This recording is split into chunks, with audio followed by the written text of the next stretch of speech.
चलिए नमस्कार। सभी विद्यार्थी जुड़ जाइए, जल्दी से वीडियो को शेयर कर दीजिए। बिल्कुल, सभी विद्यार्थी ऑनलाइन आ जाइए।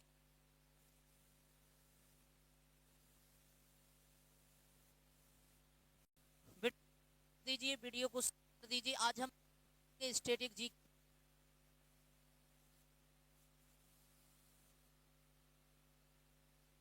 बिल्कुल आज जल्दी से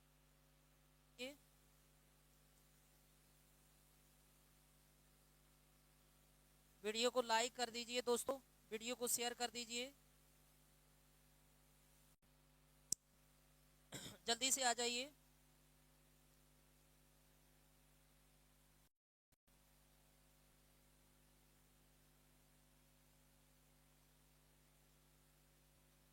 जैसा कि मैं देख पा रहा हूं,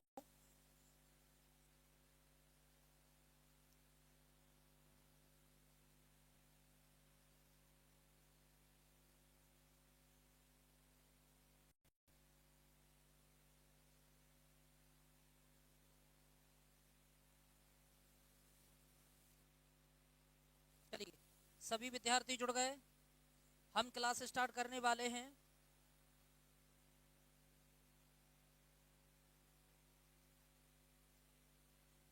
चलिए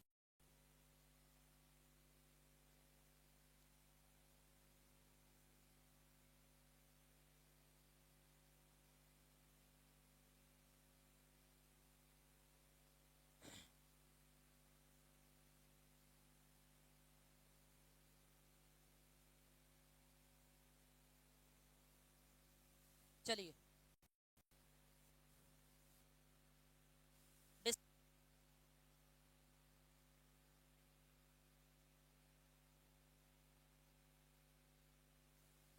चलिए देखिए, पहले कि महात्मा गांधी ने सत्याग्रह विधि सबसे प्रयोग की या प्रयुक्त थी, बताइए इसका क्या आंसर। किए किया था चंपारण में, अहमदाबाद में किया था। आंसर दे दीजिए। बिल्कुल कर दीजिए, इसका क्या आंसर होना। फटाफट से आंसर कीजिए दोस्तों।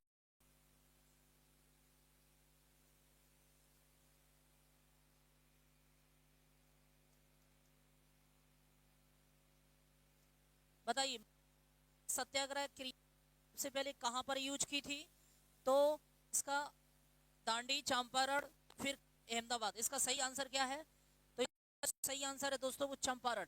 अगर मैं गांधी जी की बात करूं आप लोगों से, तो क्रिया विधि सब पर कहां पड़ता है दोस्तों, तो ये चंपारण बिहार में पड़ता है। तो इसका फिर चंपारण, चंपारण इसका सही आंसर है। अगले वाले प्रश्न की तरफ हम लोग बढ़ते हैं। आज का दूसरा प्रश्न देखिए।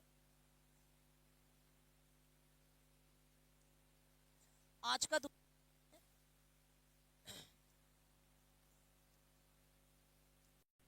देखिए, अंग्रेज पुलिस अफसर अंडर किसके द्वारा गोली मारा गया था। बिल्कुल, hello, good evening, good evening काल। दूसरा प्रश्न है कि अंग्रेज अफसर किसके द्वारा गोली से मारा गया, किसके द्वारा गोली से मारा गया था।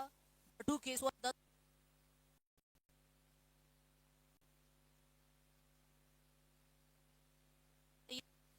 आंसर होना चाहिए चंद्रशेखर आजाद के द्वारा। अनंत, देखते हैं आंसर होगा। देखिए, जो अंग्रेज पुलिस अफसर था जिसका नाम था कैप्टन सैंडर्स, इसकी हत्या आपको मैं बता दूं दोस्तों, भगत सिंह ने की थी।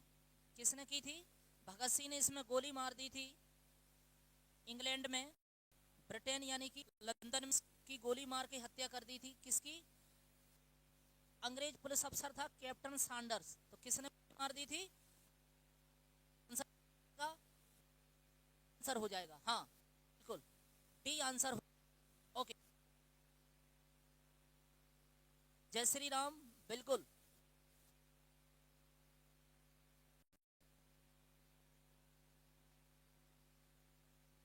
फिर क्या, डी आंसर होगा, आंसर है। अगले वाले प्रश्न की तरफ चलते हैं। अगला प्रश्न देखिए,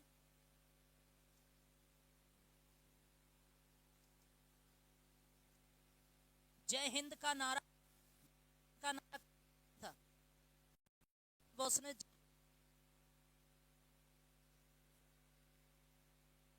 जल्दी से, किसने दिया था, बताओ जल्दी से, का नारा किसने, सुभाष चंद्र बोस ने, नेहरू ने, मोतीलाल नेहरू ने, या फिर महात्मा गांधी ने? बताइए फट। देख, आप जो देख रहे हैं खुशी की बात है, लेकिन आप लोग जो कमेंट ना, ठीक रहे, कमेंट से क्या रहता है आप लोगों का और रहता है, कमेंट से क्या रहता है आप लोगों का और मेरा जुड़ाव रहता है। हाँ रमा बिल्कुल, चलो आप लोग आई कॉन्टेक्ट है, रहता है आप लोगों से। मैं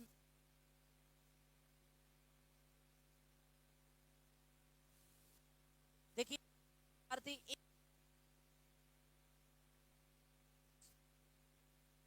देखते हैं क्या आंसर हो। देखिए जय हिंद का जो नारा दिया था,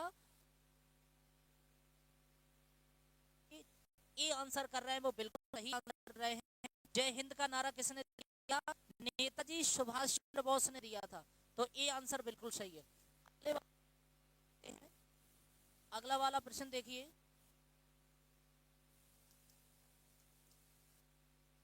निम्नलिखित में से किस, निम्नलिखित में से किस वर्ष मुस्लिम लीग ने एक पृथक राष्ट्र का संकल्प, यानी कि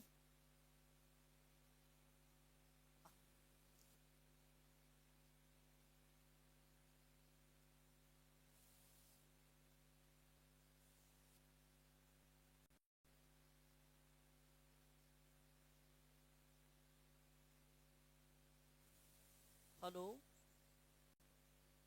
हेलो,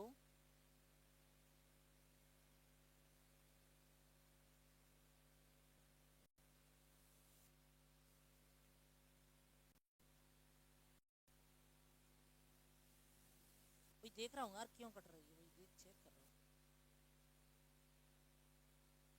हेलो क्या,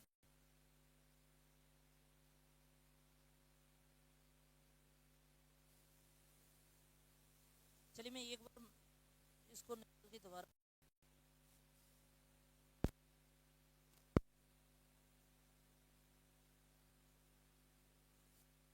बताइए आवाज में कोई,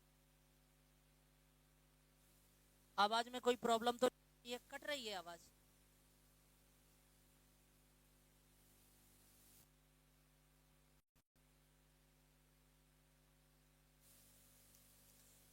एक बार आप लोग क्या कीजिए, फुल स्क्रीन कर लो, मोबाइल पे फुल स्क्रीन कर लो, और एक बार हटा दो, दोबारा से फिर से वीडियो को चालू कर लो, लाइव को।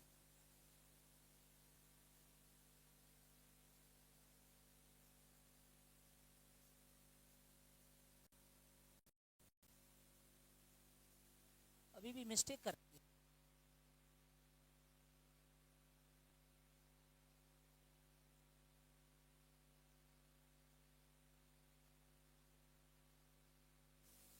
चलिए को क्लियर, बैटरी चार्ज कर,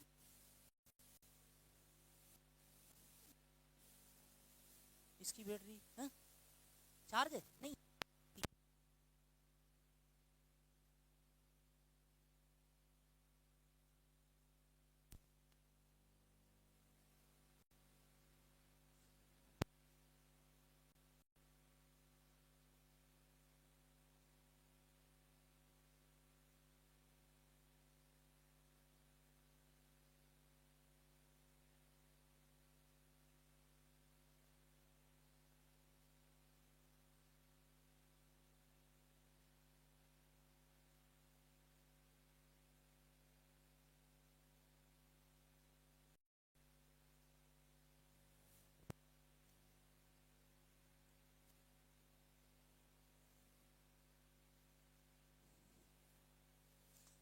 ठीक है, अब बता दीजिए सही आ रही, इसी तरह अब बता दीजिए, अब बता दीजिए।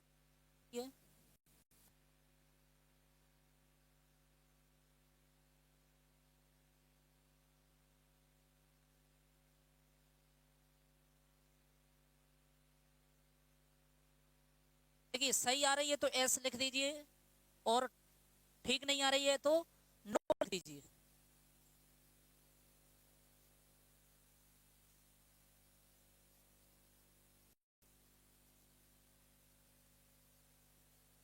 तो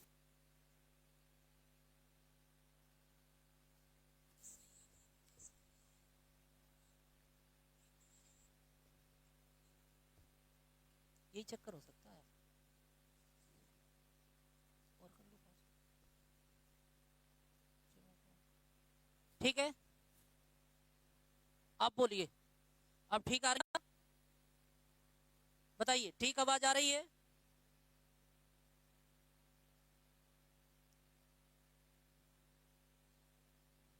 अब सही आ रही है ना? देखिए अगर सही आ रही है तो एस लिख दीजिए।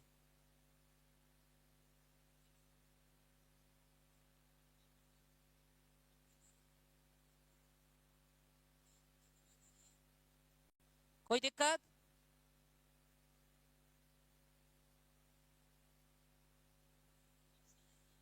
ठीक है, बिल्कुल बिल्कुल, अब आवाज क्लियर हो चुकी है, तो सभी विद्यार्थी प्रश्न पे ध्यान दो अब।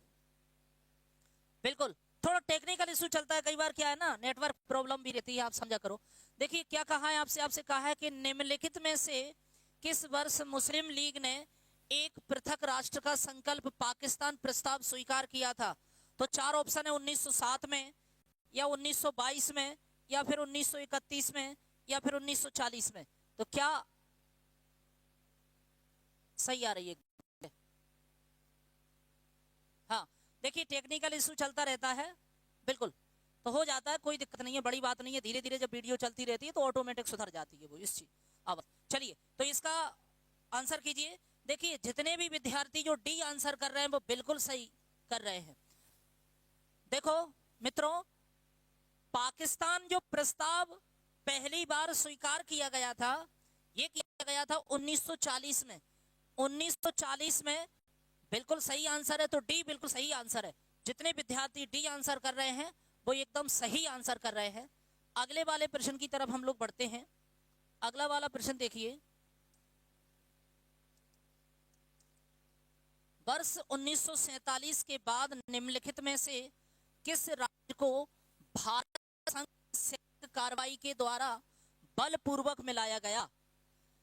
ऑप्शन है हैदराबाद को, कश्मीर को, पटियाला को, या फिर मैसूर को। बताइए, जल्दी से आंसर करो।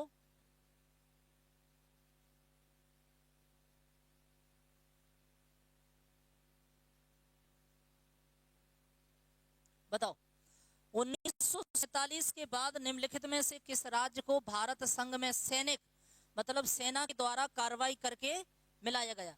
देखिए आप लोग यार ऑनलाइन हो, कम से कम आप 5-6 लोग ऑनलाइन जुड़े हो, लेकिन कमेंट नहीं कर रहे हो, और कमेंट नहीं करोगे तो कैसे काम चलेगा फिर यार मित्रों?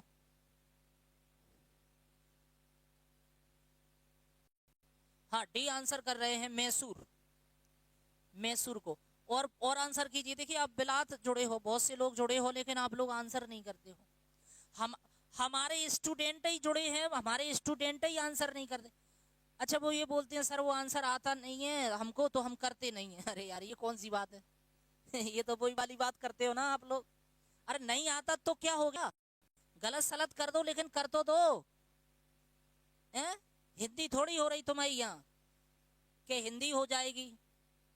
भैया किसी की हिंदी नहीं हो रही, हिंदी तो हमारी हो रही है, जो हम लोग आप लोगों को पढ़ा रहे हैं भैया। हम यहाँ गर्मी में चुर चुर के पढ़ा रहे हैं, तो हिंदी हमारी हो रही है और आपकी इंग्लिश हो रही है। तो ऐसा मत करो यार मित्रों। चलिए बिल्कुल, अब बढ़ते हैं हम आगे। इस प्रश्न को देखिए जरा। देखिए 3 ऐसे उस समय राज्य हुआ करते थे जैसे जम्मू कश्मीर और जूनागढ़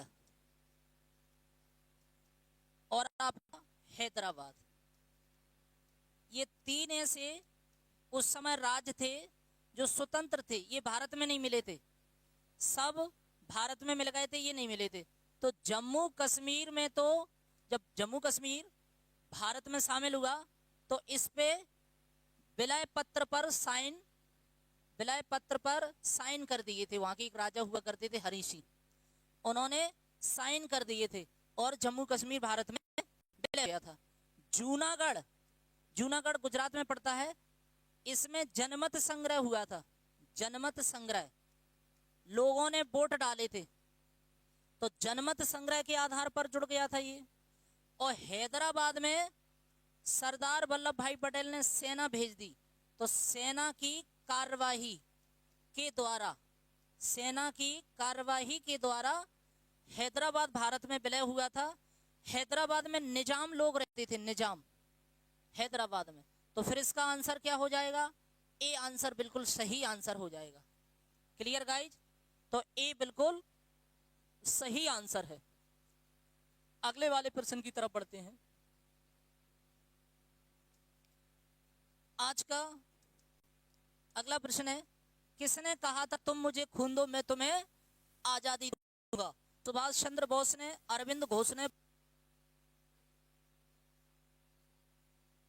मैं तुम्हें आजादी दूंगा। सुभाष चंद्र बोस ने कहा था ये, तुम मुझे खून दे दो मैं तुम्हें क्या दे दूंगा? आजादी। तो ए आंसर बिल्कुल सही आंसर है। वाला प्रश्न देखो, देश बंधु की उपाधि संबंध है। देश बंधु की उपाधि किसकी है? डॉक्टर अम्बेडकर की, चित्तरंजन दास की, विपिन चंद्र पाल की, या फिर रविन्द्रनाथ टैगोर की? बताओ किसकी है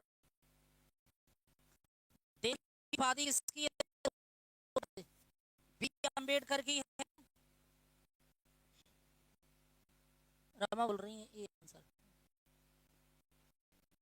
कौन से प्रश्न का? 7वें का? हाँ उसका वो 6वें का ये है। 7वें का बताओ। ऐसे लिख दिया करो, 7 का ए ऐसे लिखा करो। बताओ जल्दी बताओ।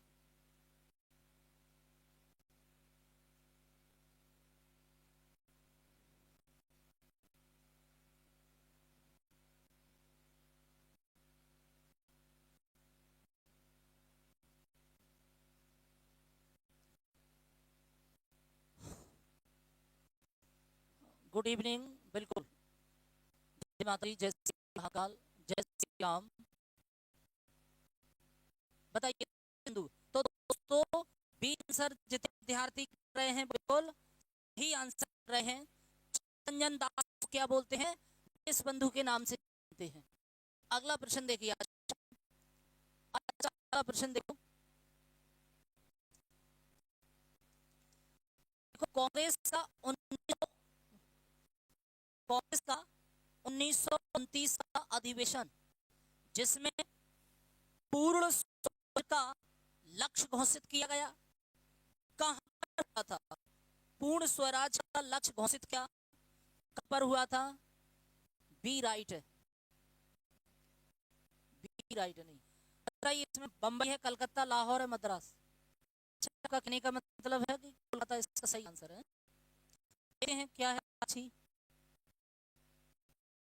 देखते हैं क्या सही है। बी आंसर कर दिया, साक्षी ने तो कर दिया, बी आंसर है, कलकत्ता में हुआ था। कुछ लोग सी आंसर कर रहे हैं, लाहौर में हुआ था। कुछ लोग सी आंसर कर रहे हैं, कुछ लोग बी आंसर कर रहे हैं। देखिए अब देखते हैं क्या आंसर होना चाहिए। देखिए जितने भी विद्यार्थी सी आंसर कर रहे हैं वो बिल्कुल सही कर रहे हैं। 1919 का जो अधिवेशन हुआ था कांग्रेस का, वो दोस्तों लाहौर में हुआ था। कहाँ हुआ था? लाहौर। लाहौर पाकिस्तान में पड़ता है। लाहौर कहाँ पड़ता है? पाकिस्तान में। ठीक, तो फिर इसका आंसर जाएगा सी होगा। अगले वाले प्रश्न की तरफ बढ़ते हैं। अगला वाला प्रश्न देखो,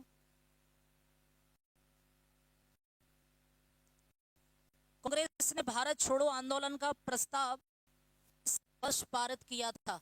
40 में, 41, 46 में या 42 में? नहीं, सी वाला नहीं है, सी तो पता बेटा, सी वाला। अच्छा, सी उसका वो बोल रहे हो, 8 वाले का बोल रहे हो? 8 वाले का सही है, बिल्कुल। राधे राधे आरती जी, आपको भी राधे, जय माता, जय श्री महाकाल। बताइए, 9वें प्रश्न का आंसर कीजिए। कांग्रेस भारत छोड़ो आंदोलन का प्रस्ताव किस वर्ष पारित किया? 1940 में किया, 1940, 1946 में, 1942 में? 1942 में। चलिए, कुछ लोग आंसर कर रहे हैं 1942। प्रिय बैरागी जो हैं वो आंसर कर रहे हैं डी, आंसर कर रहे हैं 1942, आंसर कर रहे हैं वो। और भी विद्यार्थी, हमारे विद्यार्थी जो कोचिंग करते हैं वो आंसर किया करो। लड़की लड़का सब लोग किया करो आंसर। गलत सलत कैसे भी किया करो, लेकिन आंसर किया करो, ठीक है? हाँ, चलो देखते हैं क्या आंसर होना चाहिए। देखिए, भारत छोड़ो आंदोलन नारा था वो 1942 में दिया था। कब दिया था? 1942। तो इसका जो सही आंसर हो जाएगा फिर वो डी आंसर हो जाएगा। भारत छोड़ो का जो नारा दिया था वो 1942 में दिया था, तो आंदोलन भी हुआ था 1942 में, तो डी आंसर बिल्कुल सही है। अगला वाला प्रश्न देखिए जरा।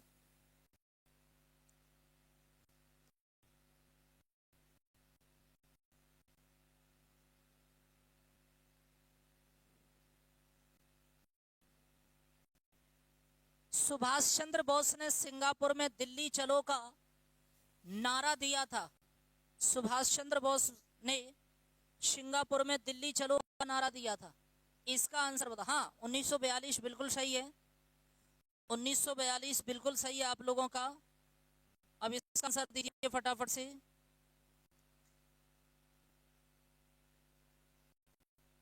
इसका आंसर करो।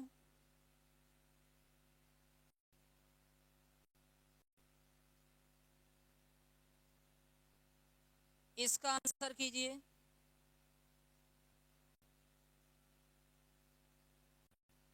इसका आंसर करो। सुभाष चंद्र बोस ने सिंगापुर में दिल्ली चलो का नारा दिया था।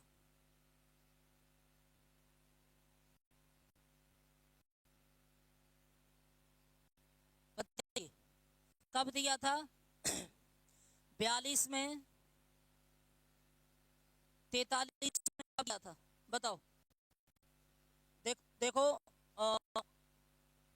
जल्दी से आंसर किया करो, टाइम आया करो।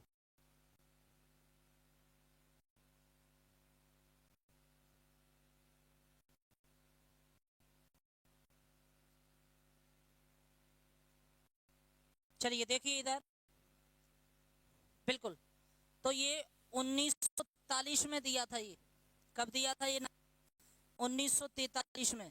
तो इसका सही आंसर फिर क्या हो जाएगा? बी हो जाएगा। बी बिल्कुल सही आंसर है। अगला प्रश्न देखिए। अगला प्रश्न है कि सूची 1 को सूची 2 से सुमेलित करना है। सूची 1 में लिखा है अब्दुल गफ्फार खां, सुभाष चंद्र बोस, मोहनदास करमचंद गांधी, डी रविंद्रनाथ टैगोर, सबके नाम लिखे हुए हैं, जल्दी से बता दीजिए।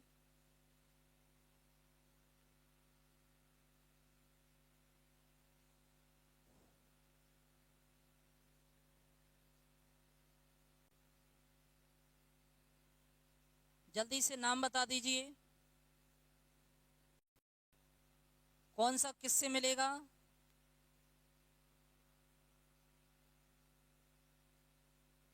बता दीजिए जल्दी से।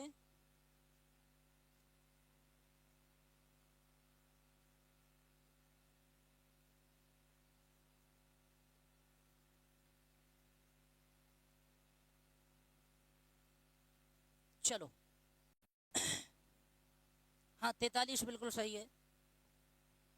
देखो, इसमें कुछ ऐसा काम करो आपके, एक हाथ आपको अगर मिल जाएगा ना तो उसको जोड़ लिया करो आप लोग। जैसे आप देख लो इसमें, जैसे सुभाष चंद्र बोस हैं, तो सुभाष चंद्र बोस को नेताजी बोलते हैं, तो बी का तीसरा, अब इसमें बी का तीसरा देख लो, ये है बी का तीसरा, लो सब नहीं पकड़ो, तो फिर इसका आंसर क्या हो जाएगा, बी आंसर हो जाएगा। फिर सबको मिला लो, ए का दूसरा, यानी कि ए का दूसरा का मतलब जो अब्दुल गफ्फार खां है, जो अब्दुल गफ्फार खां है। अब इधर पहला नंबर देख लो कौन सा, ए, अब्दुल गफ्फार खां है, तो ये किससे संबंध है उनका, महात्मा गांधी से। तो ऐसे जोड़ लिया करो इनको, तो फिर सही आंसर क्या हो जाएगा इसका, तो बी आंसर हो जाएगा। समझ में आया? चलिए अब सबको ऐड कर लो। अगला वाला प्रश्न देखो जरा,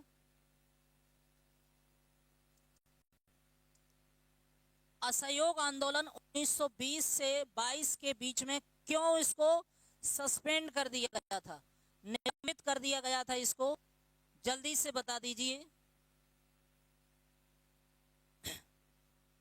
इसको, क्या आंसर होना चाहिए। असहयोग आंदोलन 1920 से जो 22 के बीच में हुआ था उसको सस्पेंड कर दिया गया था, उसका क्या रीजन था, गांधी जी की अस्वस्थता के कारण, हिंदुओं और मुसलमानों के बीच में मत के कारण, नेतागणों के बीच मतभेदों के कारण, या चोरा चोरी में हुई हिंसक घटना के कारण। इसका आंसर कर दीजिए फटाफट से दोस्तों, जल्दी से आंसर कर दीजिए, क्या आंसर होना चाहिए इसका, बता दीजिए, इसका आंसर कर दीजिए। गांधी जी की अस्वस्थता के कारण, देखिए चोरा चोरी घटना के कारण कुछ लोग आंसर करे हैं, देखते हैं क्या आंसर होना चाहिए। बिल्कुल अभी चेक करते हैं क्या आंसर होना चाहिए। देखिए जो डी आंसर कर रहे हैं ना जो सभी विद्यार्थी, वो बिल्कुल सही आंसर कर रहे हैं। चोरा चोरी की जो घटना हो गई थी, इसी घटना से प्रभावित होकर गांधी जी ने असहयोग आंदोलन को क्या कर दिया था, निलंबित कर दिया था, कर दिया था। तो फिर इसका सही आंसर क्या हो जाएगा, डी हो जाएगा। अगले वाले प्रश्न की तरफ बढ़ते हैं। अगला वाला प्रश्न देखिए थोड़ा सा, अगला प्रश्न है कि वर्ष 1919 में जलियांवाला बाग हत्याकांड कहां पर हुआ था, बता दीजिए। वर्ष 1919 में जलियांवाला बाग हत्याकांड कहां हुआ था, अमृतसर में, नागपुर में, चंडीगढ़ में, कलकत्ता में, बता दो। हाँ, चोरी चोरा कांड के कारण, बिल्कुल सही आंसर है, बिल्कुल आपका सही आंसर है। चोरा चोरी कांड के कारण ही असहयोग आंदोलन को निलंबित कर दिया था महात्मा गांधी ने, क्योंकि उसमें बहुत सारे लोग मर गए थे ना, तो उससे दुखी होकर गांधी ने उसको सस्पेंड कर दिया था। अब इसको बताओ जरा, देखिए ऑनलाइन अभी 3 लोग बचे हैं, बाकी के पता नहीं कहां भाग जाते हैं। हमारे कोचिंग के विद्यार्थियों का ही मालूम नहीं है, थोड़ा बहुत आते हैं, देख लेते हैं, चले जाते हैं, उनकी तैयारी स्ट्रोंग ही नहीं है, स्ट्रोंग तैयारी कर ही नहीं रहे हैं वो। आरती आंसर कर रही हैं ए, अमृतसर में। देखिए प्रियम जी आंसर कर रहे हैं ए, देखिए बहुत से विद्यार्थियों का ए आंसर आ रहा है। तो दोस्तों 1919 में जो जलियांवाला बाग हत्याकांड हुआ था वो अमृतसर में हुआ था। अमृतसर कहां पड़ता है, पंजाब में पड़ता है, ठीक है। चलो के कारण वो उसको सैंडर्स को गोली मार दी थी, मालूम है ना आपको। हाँ चलो अगला प्रश्न देखो जरा, अगला प्रश्न देखो, नमक सत्याग्रह किस ईस्वी में प्रारंभ हुआ था, नमक सत्याग्रह किस ईस्वी में प्रारंभ हुआ था, 1930 में, 32 में, 28 में, 31 में। इसके बारे में तो मैं आपको पढ़ा चुका हूं। सर मैं हूं ना, सर मैं हूं ना मतलब मैं समझा नहीं क्या कहना चाह रहे हो, सर मैं हूं ना मतलब वो आप तो ऐसे बोल रहे हो जो शाहरुख खान बोलता है।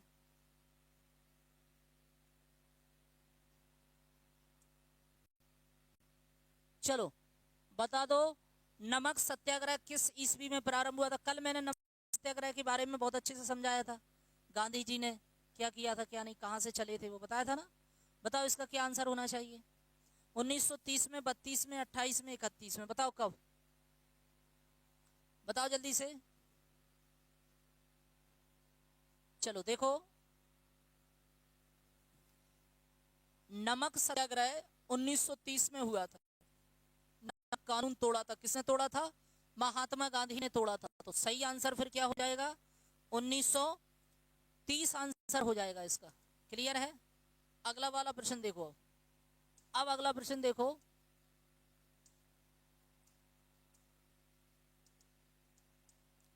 अगला प्रश्न है कि निम्नलिखित में से किस कृत्य के कारण भगत सिंह, राजगुरु, सुखदेव 23 मार्च 1931 को फांसी दे दी गई थी? हाँ 1930 सही है बिल्कुल। हाँ आरती 1930 सही है, प्रियम जी 1930 सही है, पवन 1930 सही है बिल्कुल। इसका आंसर बताओ, इसका आंसर बताओ क्या होना चाहिए?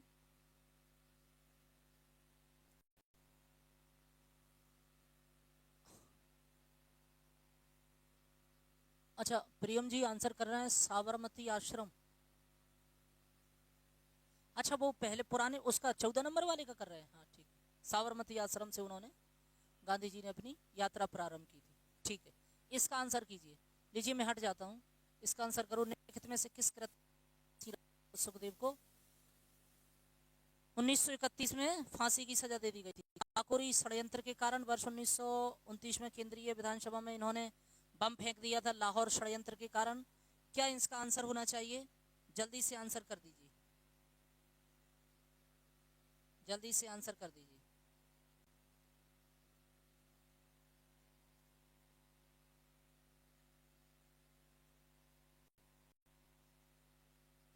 बताओ आंसर।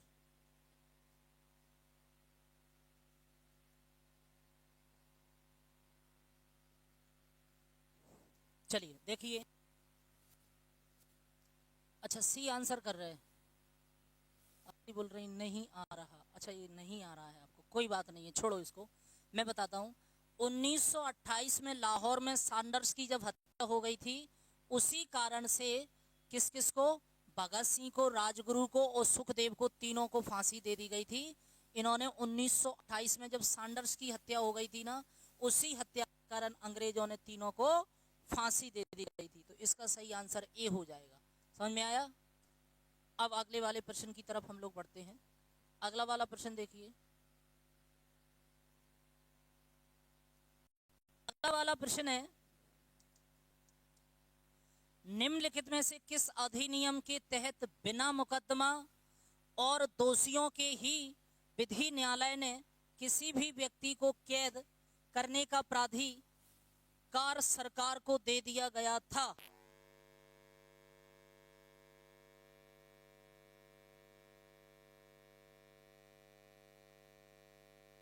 बताइए बताइए बताइए।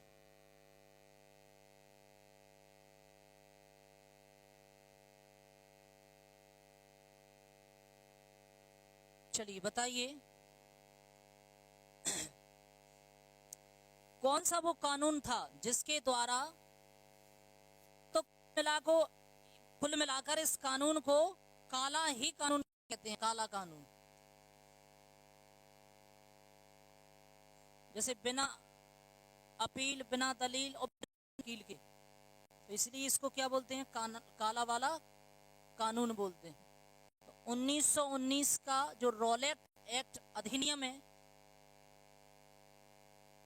रॉलेट एक्ट, हाँ 1919 का भारत सरकार अधिनियम 1919। अच्छा इसमें दो ऑप्शन दे दिए, 1919 का भारत, हाँ इसको रॉलेट एक्ट बोलते हैं, इसको रॉलेट एक्ट बोलते हैं 1919 में। तो फिर इसका सही आंसर क्या हो जाएगा? ए आंसर हो जाएगा। इसी को काला कानून बोलते हैं। हाँ ये आंसर है, बिल्कुल सही है, देख लिया मैंने, ए आंसर बिल्कुल सही आंसर है। अगला वाला प्रश्न देखो, इसी को तो बोलते हैं 1919 के कानून को बोलते हैं बिना अपील, बिना दलील और बिना वकील के ये कानून लागू हो गया था। ना तो सकते, ना दलील कर सकते, ना वकील कर सकते। ठीक है, अब जब तीन ही नहीं कर सकते तो फिर इसे तो काला कानून कहेंगे ना भैया। हाँ चलो, तो इसका सही आंसर ए। अगले वाले प्रश्न की तरफ बढ़ते हैं। अगला वाला प्रश्न देखो। अगला प्रश्न है कि गांधी इरविन समझौता हुआ था मार्च 1931 में, ये किससे संबंधित है? भारत छोड़ो आंदोलन से, सविनय अवज्ञा आंदोलन से, असहयोग आंदोलन से, या रोलेक्ट आंदोलन से? हाँ, 1919 का रोलेक्ट एक्ट, बिल्कुल समझ में।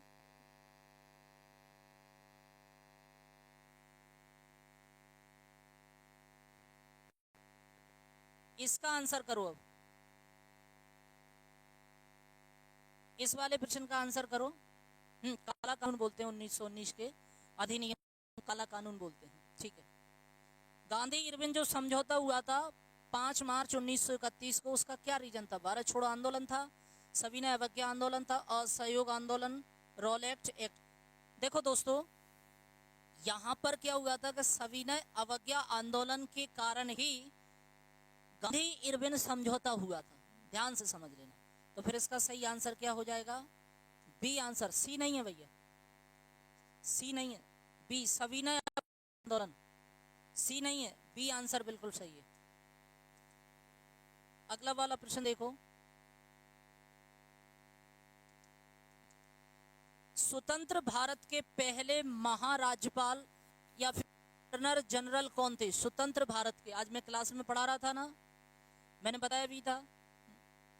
स्वतंत्र भारत के पहले प्रथम भारतीय बोलता, प्रथम भारतीय गवर्नर जनरल बोलेगा तो फिर अलग हो जाएगा, और स्वतंत्र भारत के प्रथम गवर्नर जनरल बोलेगा या वाइसराय बोलेगा तो फिर अलग हो जाएगा, क्योंकि उसमें भारतीय शब्द लग जाता तो फिर हिंदुस्तान का है वो। केवल अगर ऐसे प्रथम बोलेगा तो फिर उसमें कोई भी देश का आ सकता है। बताओ, लॉर्ड एटली, लॉर्ड माउंटबेटन, सी राजगोपालाचारी, डॉक्टर राजेंद्र प्रसाद? बताओ इसका आंसर करो। देखो, अगर बोलेगा कि भारत के अंतिम गवर्नर जनरल, भारत के अंतिम गवर्नर, अच्छा प्रथम नहीं, अंतिम बोलो। अच्छा ऐसे बोल लो ना, स्वतंत्र भारत के प्रथम है, ऐसे बोलो, स्वतंत्र भारत के प्रथम गवर्नर जनरल। अच्छा उसने यही पूछा है, स्वतंत्र भारत के प्रथम गवर्नर जनरल, प्रथम गवर्नर जनरल तो है लॉर्ड माउंटबेटन। कौन है? माउंटबेटन। और अगर बोलेगा कि स्वतंत्र भारत के प्रथम भारतीय गवर्नर जनरल, भारतीय शब्द लग जाएगा तो फिर कंडीशन अलग बदल जाएगी, तो फिर सी राजगोपालाचारी हो जाएगा। फिर कौन हो जाएगा? सी राजगोपालाचारी। ध्यान करना इस चीज को, क्लियर है? हाँ, तो ये आंसर नहीं आरती, ये आंसर नहीं है, इसका सही आंसर है B, Lord Mountbatten. Lord Mountbatten सही आंसर है। देखो, भारत के प्रथम भारतीय गवर्नर जनरल होता था राजगोपालाचारी, और स्वतंत्र भारत के प्रथम गवर्नर जनरल, उसने भारतीय शब्द नहीं लगाता तो फिर कौन हो जाएगा? लॉर्ड माउंटबेटन हो जाएगा। ठीक है, अब आगे बढ़ो।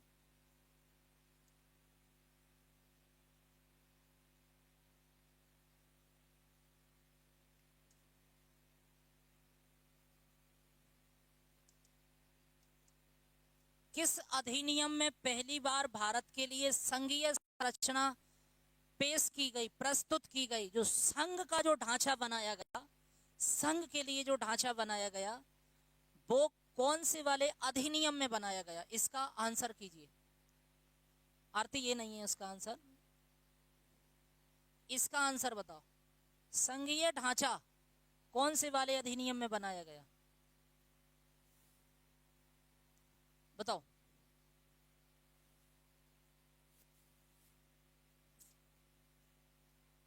बताओ जल्दी से,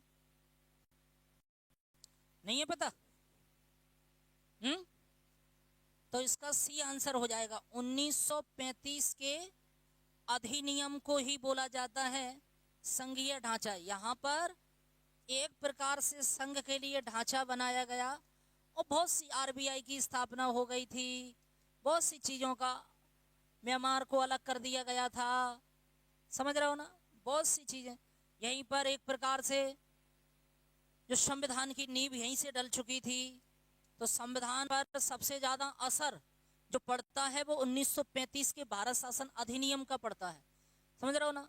हाँ, प्रांतों में द्वैध शासन को हटाकर केंद्र में द्वैध शासन लगा दिया गया था। बहुत सारी यहाँ पर 1935 में कंडीशन हुई थी। चलिए आगे बात करते हैं। तो इसका आंसर समझ गए ना, सी आंसर बिल्कुल सही आंसर। आगे बढ़ो।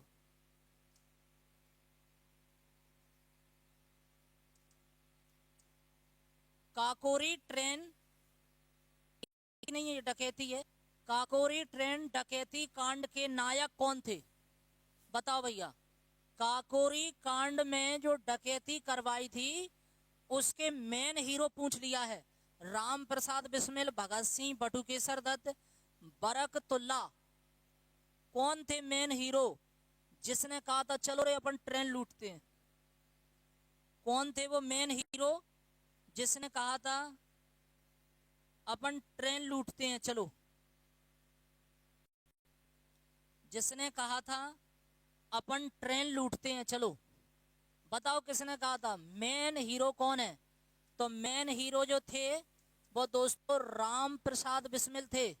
राम प्रसाद बिस्मिल ने कहा था कि चलो काकोरी ट्रेन में सरकारी खजाना है, हथियार रखे हैं उसमें, चलो अपने पास नहीं है तो लूट लेते हैं। तो ट्रेन को उन्होंने लूट लिया था, ठीक है। तो उसके जो मेन हीरो थे वो कौन थे? राम प्रसाद बिस्मिल। अगला प्रश्न देखो। 1919 के अधिनियम में वैध ये है की बोलते हैं द्वैध शासन। 1919 के अधिनियम में द्वैध शासन डायरकी सिस्टम धारणा को किस व्यक्ति परिचित कराया और वे कौन थे, बताओ। मॉन्टेग्यू, फिर तेज बहादुर सप्रू, मिंटो या जेम्स फोर्ड? जेम्स फोर्ड कौन थे बताओ, जल्दी से आंसर करो इसका। बताओ कौन थे?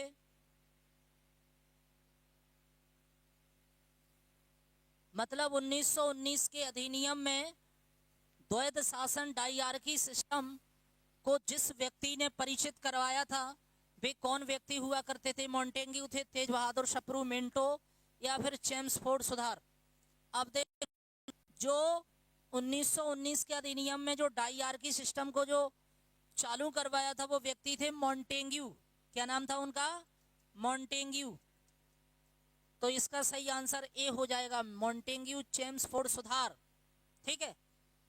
हाँ, 1919 के कानून को क्या बोलते हैं बेटा? अभी बताया था ना मैंने आपको, काला कानून बोलते हैं। अभी बताया था ना मैंने आपको, डायरकी सिस्टम, द्वैध शासन लगा था 1919 के अधिनियम में ही, डायरकी सिस्टम लगा था, द्वैध शासन, ठीक है। हाँ, द्वैध शासन लगा था केंद्र में और प्रांत में। अगले वाले प्रश्न की तरफ हम लोग बढ़ रहे हैं। अब अगला वाला प्रश्न देखिए। अगला प्रश्न है कि निम्नलिखित में से किसने 23 फरवरी 1946 को रॉयल इंडियन नेवी के विद्रोहियों को आत्मसमर्पण के राजी कर लिया था? आत्मसमर्पण के लिए क्या लिया था? ये क्या आंसर चाहिए इसका?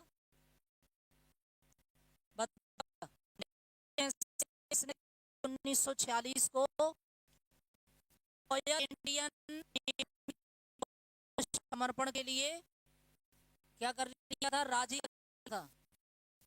आंसर होना चाहिए। चार ऑप्शन हमने, गांधी, जवाहरलाल नेहरू एवं अबुल कलाम आजाद, वल्लभ भाई पटेल एवं मोहम्मद अली जिन्ना, मोरारजी देसाई एवं जेबी कृपलानी। क्या बताइए, बताओ। नहीं है पता, कोई बात नहीं है। तो सी इसका आंसर है। वल्लभ भाई पटेल एवं मोहम्मद अली जिन्ना ने रॉयल इंडियन नेवी के विद्रोहियों को क्या कर लिया? आत्मसमर्पण के लिए मजबूर कर दिया था, मजबूर कर दिया था। तो सी आंसर हो जाएगा। अगले वाले प्रश्न की तरफ बढ़ते हैं। अगला वाला प्रश्न देखिए आज का। 20 सितंबर 1932 को यरवदा की जेल में महात्मा गांधी ने आमरण अनशन के विरोध में किया सत्याग्रहियों पर ब्रिटिश दमन के विरुद्ध किया था, गांधी इरविन पैक्ट के उल्लंघन के विरुद्ध किया था, या रेमसे मैकडोनाल्ड, रेमजे भी बोलते हैं, रेमसे भी बोल सकते हो, मैकडोनाल्ड के सांप्रदायिक पंचायत यानी कि कम्युनल अवार्ड युद्ध में किया था, या फिर कोलकाता में सांप्रदायिक दंगे के विरुद्ध किया था। मतलब आमरण अनशन किस, देखिए जो अनशन किया था ना गांधी जी ने यरवदा की जेल में 1932 में, यरवदा पूना में पड़ती है, तो 1932 में का आपने पूना पैक्ट पढ़ा होगा, पूना पैक्ट के अंदर यही तो आंदोलन है गांधी जी का। हाँ, तो ये क्या रीजन था, क्या कारण था कि गांधी जी को जेल में ही आंदोलन करना पड़ा?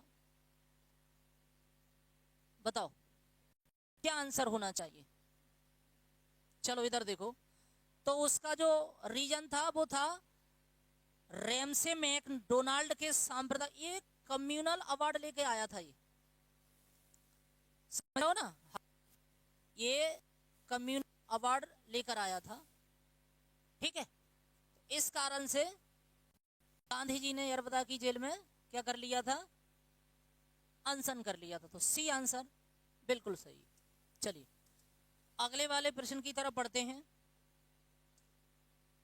अगला प्रश्न देखिए मित्रों, 1939 में पहली बार महात्मा गांधी ने देसी राज्य नियंत्रित जनसंघर्ष चलाने की विशेष तकनीकी को अपनाया। उन्होंने अपने एक निकट सहयोगी को सत्याग्रह करने की इजाजत दी।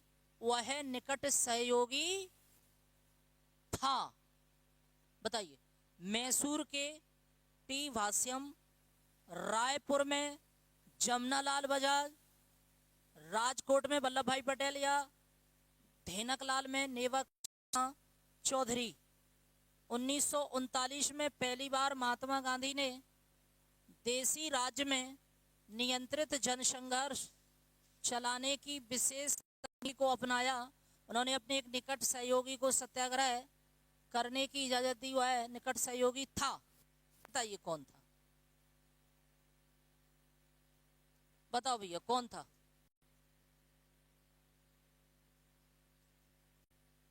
देखिए उनका जो निकट सहयोगी था वो राजकोट में थे सरदार वल्लभ भाई पटेल, भारत के प्रथम उप प्रधानमंत्री और भारत के प्रथम गृह मंत्री सरदार वल्लभ भाई पटेल राजकोट थे। तो गांधी जी ने कहा था अब सत्याग्रह करने की इजाजत दे दो, ठीक। तो फिर सी आंसर हो जाएगा। आज का अंतिम प्रश्न देखिए, आज का अंतिम प्रश्न है कि निम्नांकित आंदोलनों में किसमें महात्मा गांधी ने भूख हड़ताल को एक हथियार के रूप में पहली बार प्रयोग किया था? 1921, 1919 में, 1918 में, या फिर बारदोली सत्याग्रह में? बताइए भैया, फटाफट से इसका आंसर दे दीजिए।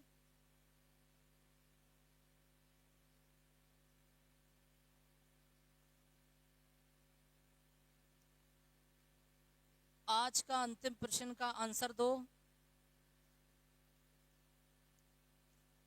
निम्नांकित आंदोलनों में किसमें महात्मा गांधी ने भूख हड़ताल को एक हथियार के रूप में पहली बार प्रयोग किया था? भूख हड़ताल पे ही बैठ गए थे वो, भूख हड़ताल पे।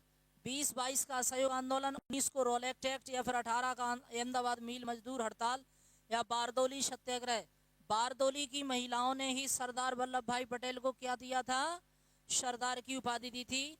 तो पहली बार गांधी जी ने भूख हड़ताल की थी 1918 के अहमदाबाद मील मजदूर में, ठीक है। और यहाँ पर मजदूरों को वेतन बढ़ा दी थी, ठीक है। तो उनका ये आंदोलन सफल हो गया था। तो आज दोस्तों, आज मैंने आप लोगों को गांधी जी से जुड़े हुए बहुत सारे प्रश्न करवाए, 25 प्रश्न मैंने आपको करवाए। इन प्रश्नों को आप अच्छे से पढ़ लेना, ठीक है, उन्हें याद कर लेना दोस्तों। और कल हम लोग इसी गांधी जी के बारे में और भी प्रश्न लेकर आऊँगा कल मैं, उन पे भी हम डिस्कस करेंगे जो एग्ज़ाम से संबंधित हैं। ठीक है दोस्तों, वीडियो को आप शेयर ज़रूर किया करो, स्टेटस और इंस्टाग्राम की स्टोरी में ज़रूर लगाया करो। क्लियर दोस्तों, और जाते जाते समय लाइक ज़रूर कर दिया करो वीडियो को। मिलते हैं कल फिर हम लोग एक नए चैप्टर के साथ। तब तक के लिए नमस्कार, जय हिंद, जय भारत, जय माता दी।